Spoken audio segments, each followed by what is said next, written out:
Hola, bienvenidos al canal de Física Universitaria. Les recuerdo que aquí fundamentalmente doy conceptos muy importantes y realizamos problemas y ejercicios planteados a nivel de clase y también en exámenes, fundamentalmente en las diferentes carreras de la Universidad de Las Palmas de Gran Canaria. Pero también aparecen situaciones problemáticas que se plantean en otras universidades y que también son válidas para seguir aprendiendo física y estar bien entrenado a la hora de los exámenes y de los parciales. Vamos a hablar ahora de la ley de Gauss, que la ley de Gauss puede presentar ciertas dificultades y veremos que la aplicación de esta ley es sumamente fácil. En la ley de Gauss se nos define lo que es el flujo de campo eléctrico. El flujo de campo eléctrico se define con esta letra griega phi, y ponemos un subíndice E, porque también nosotros podemos considerar un flujo de cualquier otro campo, por ejemplo, un flujo de campo magnético. Entonces, el flujo de campo eléctrico se define como la integral cerrada, es una integral cerrada de superficie, por eso ponemos la S, del producto escalar campo eléctrico por vector superficie, diferencial superficie, y eso es igual a la carga neta encerrada dentro de la superficie gaussiana, carga neta dentro de la superficie gaussiana, partido entre una constante de permitividad epsilon sub 0, que vale 8,85 por 10 a la menos 12. Vamos a escribirlo aquí arriba. Epsilon sub 0 vale 8,85 por 10 a la menos 12, y las unidades son las inversas de K, Coulomb cuadrado sobre Newton metro cuadrado. Son las unidades inversas de la constante K de Coulomb. Bien, la ley de Gauss puede demostrarse fácilmente a través del concepto de ángulo sólido, que no vamos a mencionar ahora. Simplemente vamos a ver en qué consiste esta ley y qué podemos extraer de ella. Fundamentalmente, la ley de Gauss la vamos a utilizar para calcular el campo eléctrico. Para calcular el campo eléctrico en situaciones muy especiales. En situaciones en las cuales exista simetría. Para aplicar la ley de Gauss tenemos que elegir siempre una superficie gaussiana. Entonces, yo voy a comenzar esta explicación suponiendo una carguita Q positiva, y voy a elegir una esfera, una burbuja esférica. Esta va a ser mi superficie gaussiana. Esta esfera es concéntrica con la carga Q. Es importante recalcar esto. Esto no es una circunferencia, sino que se trata de una esfera que evidentemente, como la tengo que dibujar en dos dimensiones, en el plano de la pantalla, tenemos que recurrir a nuestra imaginación para darnos cuenta que esto es como si fuera una pelota, ¿no? Una burbuja. Bien, entonces vamos a explicar. En cualquier punto de esta superficie imaginaria, esta superficie gaussiana, en cualquier punto, el campo es radial y apunta hacia afuera. En cualquier punto el campo es radial y apunta hacia afuera y tiene el mismo módulo porque el radio es constante, y apunta hacia afuera porque la carga es positiva. ¿Qué es diferencial S? Diferencial S es un vector que representa, con la escala que nosotros elijamos, una pequeña porción de esta esfera. Entonces, lo importante es que el vector superficie, cuando nosotros lo dibujamos para superficies cerradas, que son justamente las superficies gaussianas, son cerradas, el vector superficie tiene que ser perpendicular, o sea, tiene que formar aquí un angulito recto, tiene que formar un ángulo recto, con respecto a la superficie que está representando. El módulo del vector diferencial superficie coincide con el valor de la superficie, de esta pequeña superficie que hemos escogido, ¿vale? Y siempre es perpendicular a la misma. Por ejemplo, aquí se nota Si yo tomo una superficie que es como una especie de sillita de montar a caballo, es decir, del otro lado de la esfera tengo una parte idéntica a esta, simétrica con esta. Entonces el vector superficie, como vemos, es perpendicular a la superficie que está representando. En esta situación, en particular, vemos que cualquiera sea la superficie que elijamos, el campo y el vector superficie estarán formando 0 grado o 180 grados si la carga fuera negativa, ya que el campo eléctrico apuntaría hacia la carga y estaría formando con el vector superficie, que siempre lo dibujamos hacia afuera, estaría formando 180 grados. Bien, entonces, aquí tenemos el producto punto o producto escalar de estos dos vectores. El producto escalar de dos vectores me da una magnitud escalar. O sea que el flujo de campo eléctrico es una magnitud escalar. ¿Cómo resolvemos un producto escalar?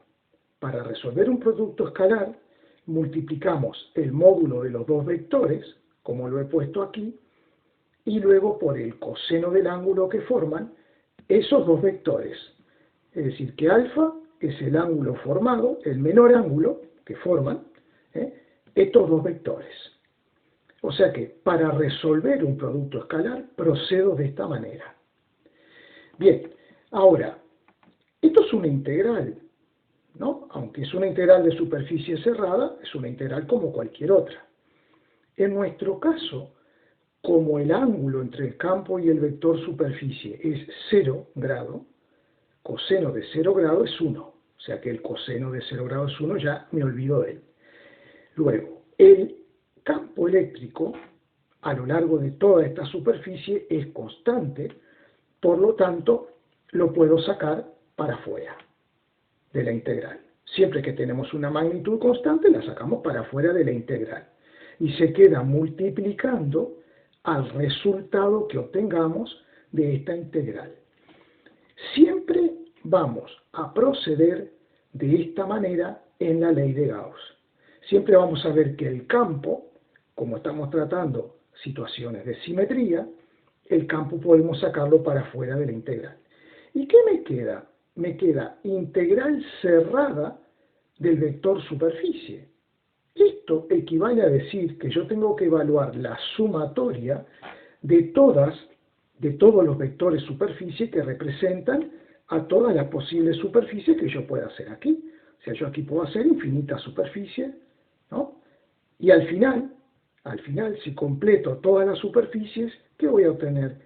La suma de todas las superficies que me va a dar la superficie de esta esfera gaussiana, de esta esfera, reitero, ideal, esta esfera ideal gaussiana. Entonces, esta integral, como me da la superficie de la superficie de la esfera es 4pi por r al cuadrado. Todo esto es igual a ¿qué? A la carga neta encerrada dentro de la superficie gaussiana. Yo miro dentro de la superficie gaussiana y la única carga que veo es Q. No veo otra carga, solamente veo Q. Si hubieran otras cargas por aquí afuera, no me interesan en absoluto. La única que me interesa es la que está dentro de mi superficie gaussiana. Bien, entonces llego a esta igualdad. El resultado de esta integral me dio esto, y del otro lado la carga neta encerrada, que es Q, sobre la constante de permitividad en el vacío, que es epsilon sub 0. Entonces, vamos a escribir esta expresión de nuevo y vamos a despejar el campo. Vale, entonces, aquí hemos escrito la expresión a la cual habíamos llegado y despejamos el campo eléctrico. Bien, una cosa importante, 1 partido 4pi epsilon 0, esto nos da la constante de Coulomb, que es 9,0 por 10 a la 9, newton metro cuadrado por Coulomb al cuadrado. Notemos que las unidades de K y las unidades de epsilon 0, como está en el denominador, las unidades son inversas. Eso nos ayuda a recordar las unidades tanto para K como para epsilon sub 0. Bien, entonces, nosotros hemos calculado el módulo del campo, y si queremos expresar este campo eléctrico en forma vectorial, simplemente tenemos que multiplicar el valor del campo por un vector unitario. Esta igualdad lo que me está diciendo es que el sentido del campo eléctrico será el mismo que el del vector unitario.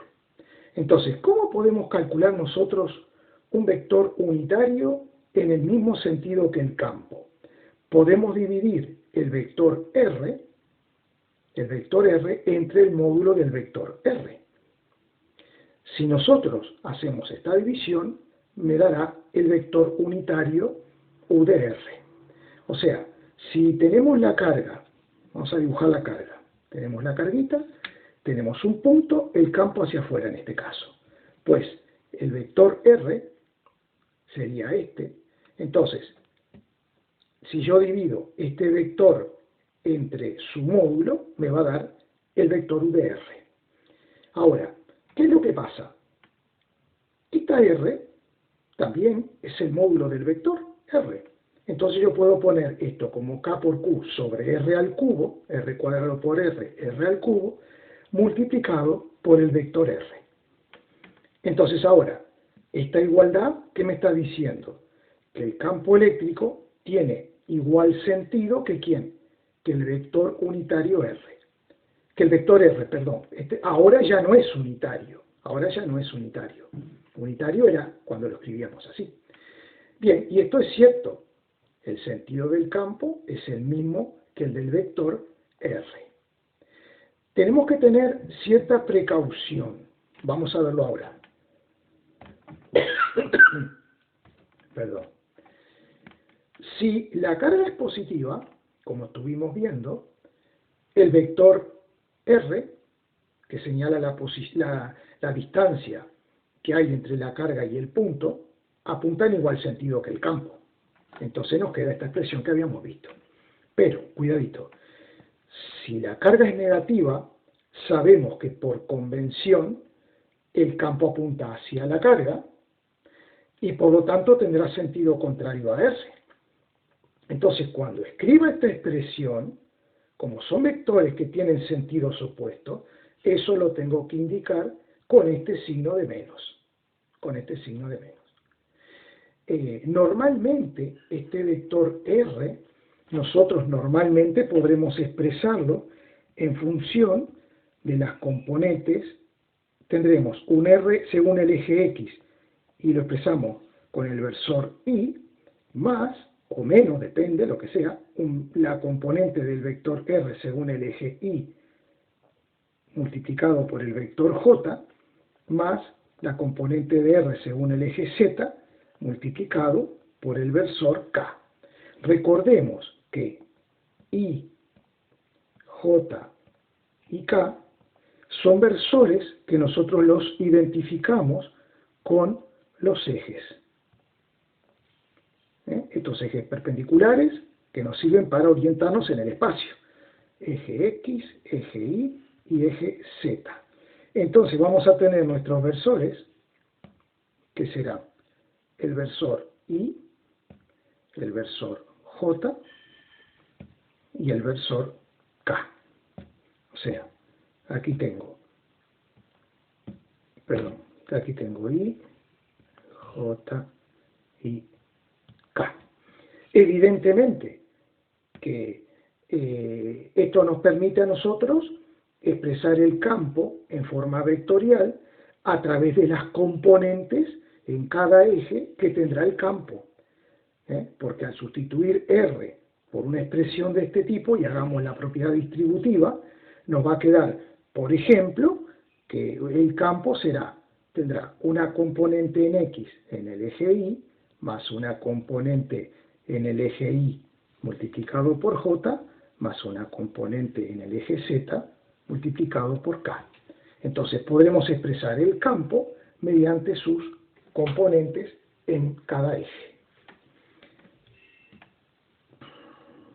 Bien, vamos a hacer otra aplicación de la ley de Gauss, y vamos a considerar un plano que está cargado infinitamente con carga positiva. Esto lo tenemos que ver en perspectiva, y ese plano, que es infinito, de ese plano yo voy a marcar una zona rectangular, esta zona, que se ve como un rombo porque yo lo estoy viendo en perspectiva, y entonces como superficie gaussiana, en este caso, me voy a tomar, por ejemplo, un cilindro que atraviesa perpendicularmente al plano infinito. Este es un plano infinito que contiene una distribución uniforme de carga. Quiere decir que la cantidad de carga por cada unidad de superficie que consideremos, la cantidad de carga por unidad de superficie es constante. Las cargas están igualmente espaciadas a lo largo de todo este plano infinito. Entonces, vamos a centrarnos en esto, de que esta superficie gaussiana ideal, este cilindro ideal, atraviesa perpendicularmente al plano. Entonces, yo he representado el vector superficie para esta tapa del cilindro, el vector superficie tiene que ser perpendicular a la tapa, y lo mismo para la tapa de abajo. Luego, para la superficie lateral del cilindro, voy a representar, por ejemplo, para esta cara, voy a representar el vector superficie perpendicular, ¿no?, a la superficie lateral de esta forma. Tengo vector superficie S1, vector superficie S2 y vector superficie S3. Ahora, algo interesante. Vamos a ver el plano de perfil. Si yo veo el plano de perfil, lo veo como una lámina plana, y entonces si yo trazo un eje cualquiera perpendicular a la lámina y me centro en una carguita, esa carguita va a crear un campo eléctrico en un punto de este eje. Pero como el plano es infinito, siempre podré encontrar una carga simétrica a la carga Q1.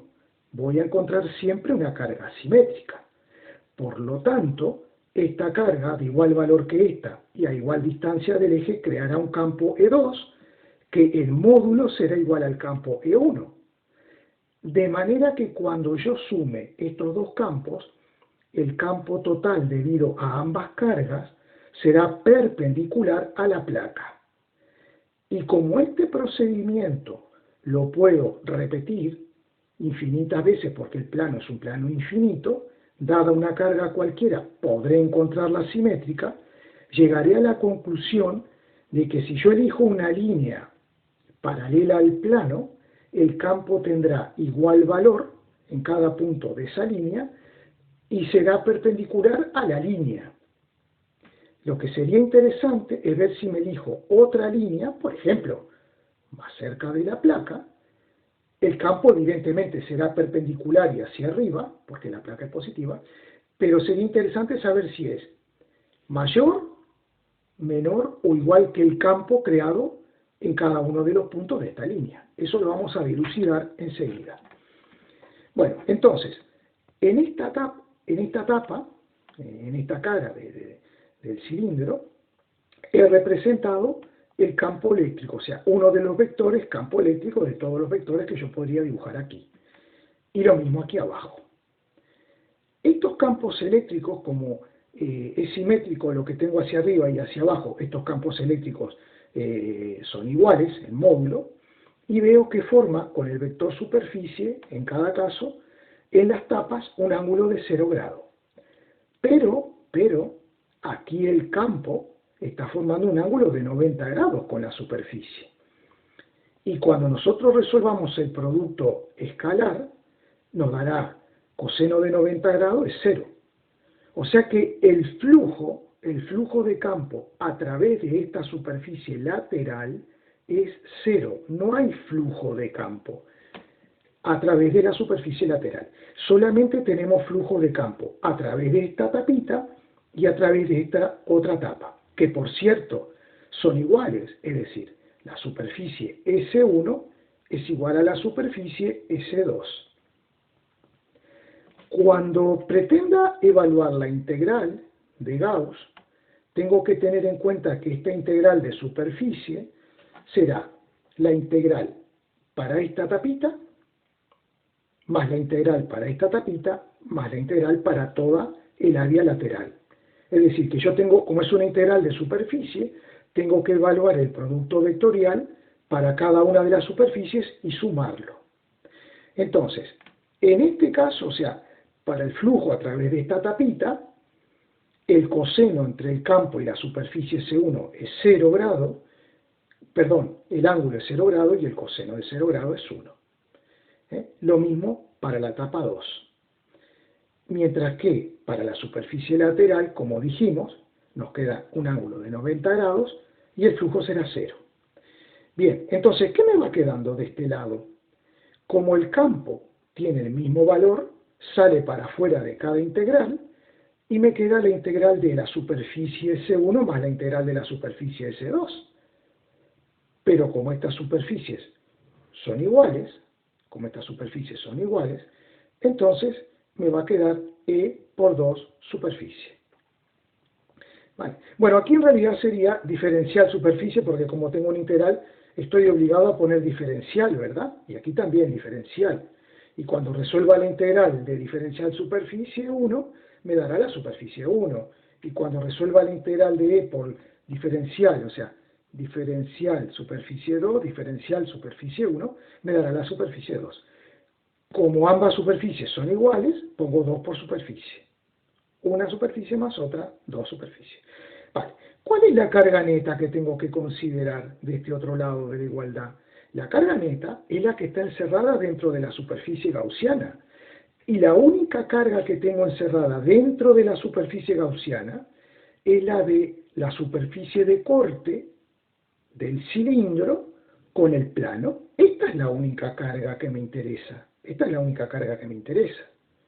Ahora bien, como la distribución de carga en el cilindro es uniforme, podemos definir una densidad superficial de carga con la letra sigma, y la densidad superficial de carga la puedo considerar dividiendo cualquier carga entre la correspondiente superficie ocupada por esa carga.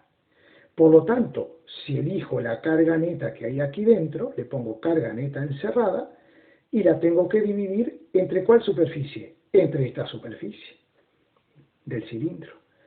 Que por tratarse de un cilindro, esta superficie es igual a esta e igual a esta. Bien, entonces al final, si despejo la carga neta encerrada, para colocarla aquí arriba, la carga neta encerrada, me queda densidad superficial de carga por la superficie. Entonces, del otro lado vamos a volver a escribir esto, y vamos a sustituir la carga neta encerrada por este valor. Vale. Entonces, volvemos a la expresión que teníamos, podemos simplificar la superficie y me queda que el módulo del campo es la densidad superficial de carga partido entre 2 por epsilon sub 0. Una cosa importante, aquí no aparece la distancia. Es decir, que el campo, el resultado del campo es esta cuenta, y el campo será perpendicular y de igual módulo en cualquier punto que yo considere, a cualquier distancia con respecto a la placa infinita. La placa es infinita. ¿Vale? Como es positiva, voy a tener campos salientes desde la placa a ambos lados de la placa.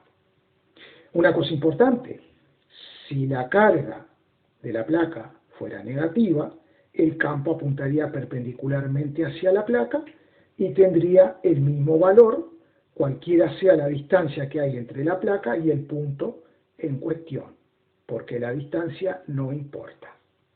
Eso justamente se debe a que nuestro plano es un plano infinito cargado.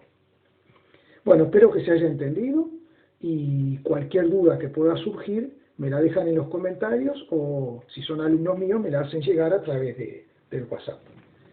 Hasta el próximo vídeo.